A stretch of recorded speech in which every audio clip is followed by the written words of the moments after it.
ನಮಸ್ತೆ ವೀಕ್ಷಕರೇ, ಇವತ್ತು ಮೆಣಸಿನಕಾಯಿ ಬಜ್ಜಿ ಮಾಡ್ತಾ ಇದ್ದೀನಿ. ಈ ಮೆಣಸಿನಕಾಯಿ ಬಜ್ಜಿ ಮಾಡೋದು ಹೇಗೆ ಅಂತ ನೋಡೋಣ ಬನ್ನಿ.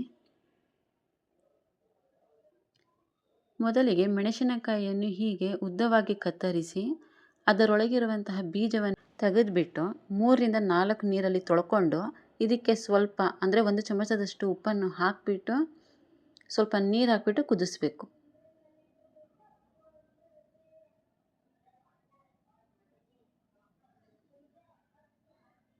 ಇವಾಗ ಇದನ್ನೆಲ್ಲ ತಗೊತಾ ಇದ್ದೀನಿ. ಈಗ ಬಾಣಲೆಯಲ್ಲಿ ಕರಿಯಲು ಎಣ್ಣೆಯನ್ನು ಹಾಕಬೇಕು. ಬೋಂಡ ಹಿಟ್ಟನ್ನು ರೆಡಿ ಮಾಡ್ಕೊಳ್ಳೋದಕ್ಕೆ ಒಂದು ಪಾತ್ರೆಗೆ 1 ಕಪ್ಪಷ್ಟು ಕಡಲೆ ಹಸಿಟ್ಟನ್ನು ಹಾಕ್ತಾಯಿದ್ದೀನಿ.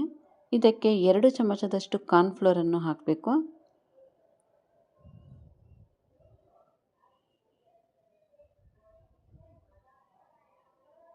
ಒಂದು ಚಿಟಿಕೆ ಸೋಡಾ ಪುಡಿ ಹಾಕ್ತಾಯಿದ್ದೀನಿ.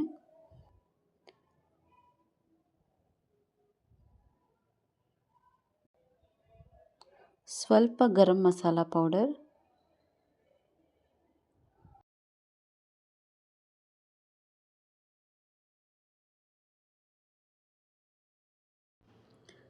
ಈಗ ಚೆನ್ನಾಗಿ ಮಿಕ್ಸ್ ಮಾಡ್ಕೊಬೇಕಿದ್ದನ್ನು.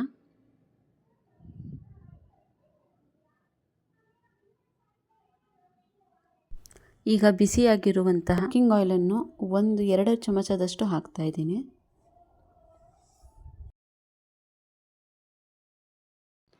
ಇದಕ್ಕೆ ಸ್ವಲ್ಪ ನೀರನ್ನು ಸೇರಿಸ್ಕೊಂಡ್ಬಿಟ್ಟು ಹಿಟ್ಟನ್ನು ತಯಾರಿಸ್ಕೊಬೇಕು. ಇದಕ್ಕೆ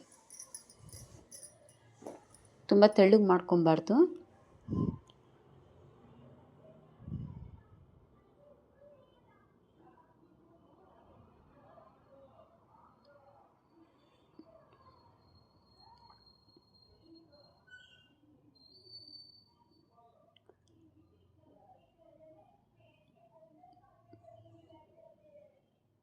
ನೋಡಿ, ಈ ಹದಕ್ಕಿರಬೇಕು.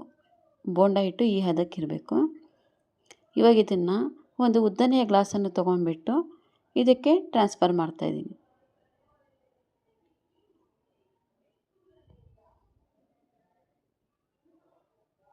ಈಗ ಈ ಬೆಂದಿರುವಂತಹ ಮೆಣಸಿನಕಾಯಿಯನ್ನು ಅದ್ದುಬಿಟ್ಟು ಈ ಬೋಂಡ ಹಿಟ್ಟಿಗೆ ಕಾದಿರುವ ಎಣ್ಣೆಗೆ ಹಾಕಿಬಿಟ್ಟು ಕರಿಬೇಕು.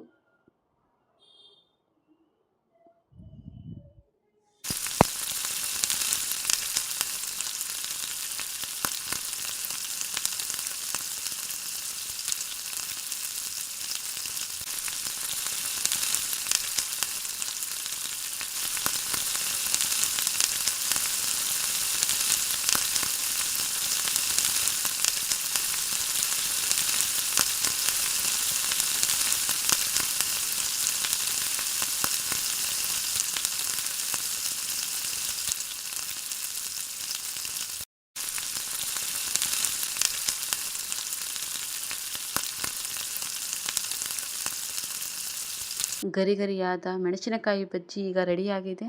ಈ ವಿಡಿಯೋ ನಿಮಗೆ ಇಷ್ಟ ಆಗಿದ್ದಲ್ಲಿ ಲೈಕ್ ಮಾಡಿ, ಶೇರ್ ಮಾಡಿ, ಸಬ್ಸ್ಕ್ರೈಬ್ ಮಾಡಿ. Thank you.